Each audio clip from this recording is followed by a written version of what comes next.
श्रीमंदिर परिक्रमा प्रकल्पर डिजाइन परिवर्तन हेबो एने सूचना दैछंती आईन मंत्री पृथ्वीराज हरिचंदन। पुराना डिजाइन सहित आउ किछि आड करी नुआ डिजाइन हेबो। लोकंकर धर्मीय भावना जड़ित थिबारु विचार विमर्श चलिथिबा कहिसंती आईन मंत्री। विशेष करी घृतयज्ञ अन्नयज्ञ ज्ञानयज्ञ मंडप व्यवस्था हेबो। आलोचना चलिछि 2-3 मास मध्यरे काम आरंभ हेबो बोली सूचना दैछंती पृथ्वीराज हरिचंदन।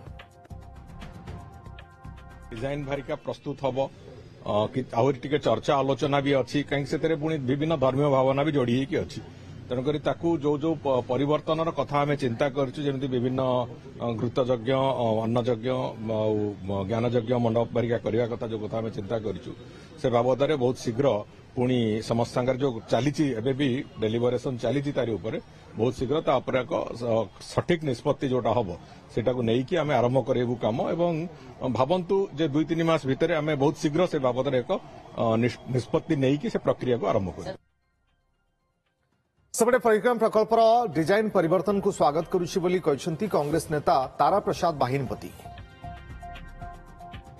जो निष्पत्ति नहीं ताको ठीक भाव में कर स्वागत करी कारण जगन्नाथ क्षेत्र में राजनीति नहीं लॉ डिपार्टमेंट जहाँ निष्पत्ति नब जगन्नाथ सुरक्षा एवं से प्रकल्पर विकास ताको आम स्वागत करने कथा जगन्नाथ राजनीति नहीं जगन्नाथ होती आम ओडिशार मुख्य देवता एवं आमर स्वाभिमान से तुरंत ए वर्ष वर्ष शिक्षा लगामतु तुरंत से प्रकल्प को संपूर्ण भाव में तैयारी करंतु।